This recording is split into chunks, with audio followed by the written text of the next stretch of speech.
Misti Green, and you're listening to the I Lead Misty Blue podcast, where strategy meets soul and faith finds its voice. If you're new here, welcome. Around here, we switch it up a little. Some episodes focus on leadership and the ever changing ecosystem of education, while others explore the life lessons that really shape who we become. Today's conversation is one of those life conversations. Often you'll also hear me weave faith into many of my episodes. It's the anchor of my life. It's the foundation that influences how I lead, how I love, and how I navigate challenges, and even how I make sense of the world around me. Whether you share that faith or simply enjoy thoughtful conversation, my hope is that you'll take what resonates with you, leave with something meaningful, and continue growing in your own journey. So pull up a chair, the table is set. There are certain truths that really take time to fully understand, not because they're complicated, but because they require lived experience before they truly settle into clarity. They're the kind of truths you can hear early on, but you don't fully recognize them until you have walked through enough situations to see the pattern for yourself. One of those truths is this: love is a feeling, but character is a pattern.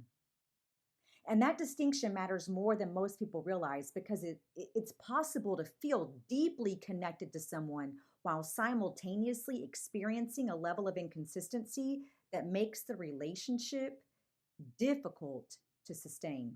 And those two realities can coexist. And when they do, they create an internal tension that is often hard to explain, especially if you value connection, if you value loyalty, consistency, and emotional depth.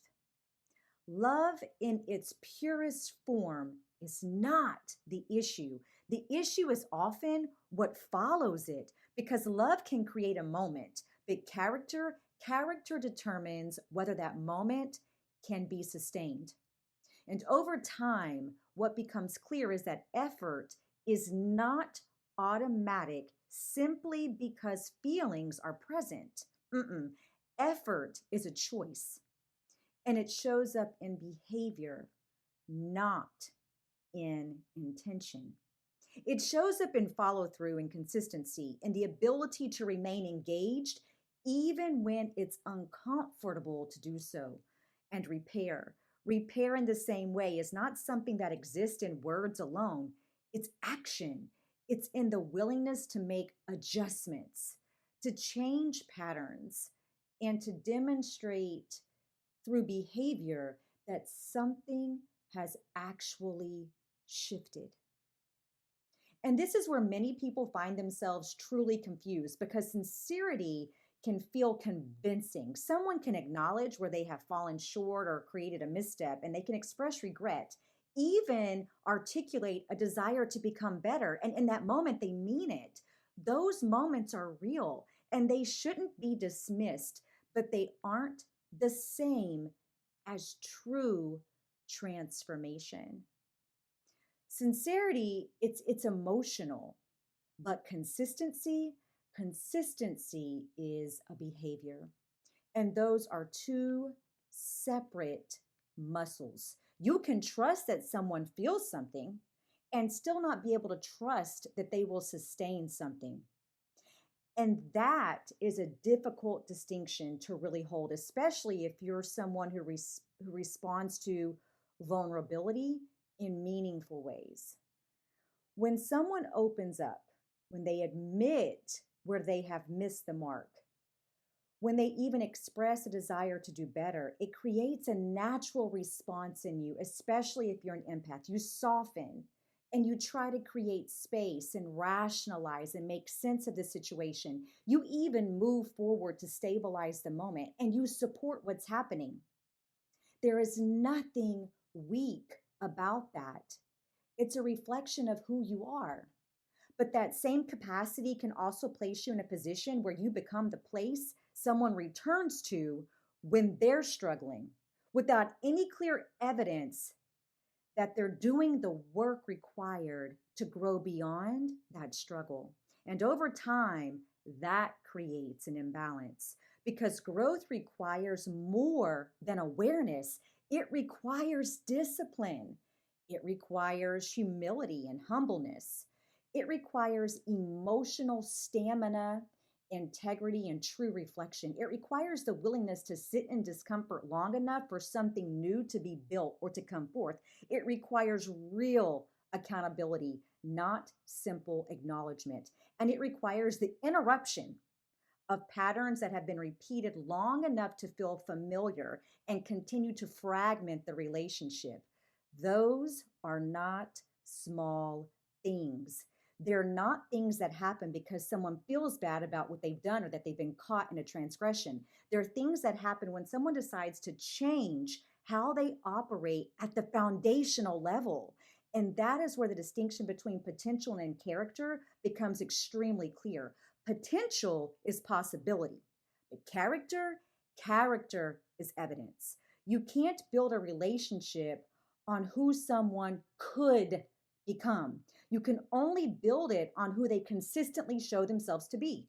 And if we're honest, many of us have spent time holding on to glimpses, to moments when we saw something that felt real, it felt aligned, and it made us believe that what we were experiencing had the potential to grow into something stable. But over time, what becomes difficult is not the absence of those moments, no, but it's in the inconsistency between those moments.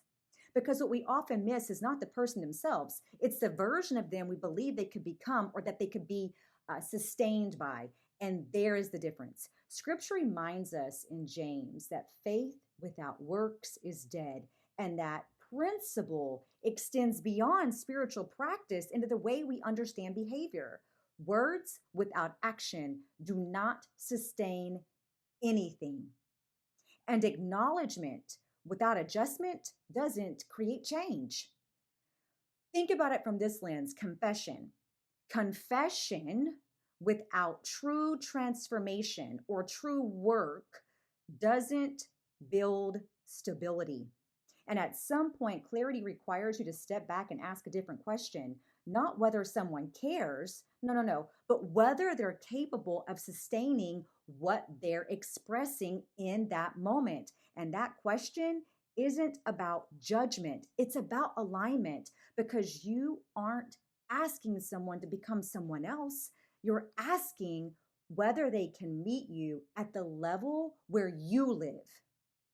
And that level includes emotional accountability, it includes consistency, and the ability to remain present without retreating when something becomes difficult. That is not perfection, that is capacity. And capacity matters because relationships are not built in moments, they're built in patterns. This is Misti Green, and you've been listening to the I Lead Misty Blue podcast, where strategy meets soul and faith finds its voice. If this conversation met you in a space where you have been reflecting on the difference between what someone feels and what they consistently show, I want you to stay connected here because this space is for building. It's for really learning how to move with clarity and the way that we understand connection and how we choose to show up in this world. You're always invited to subscribe so you can continue walking through these conversations with me.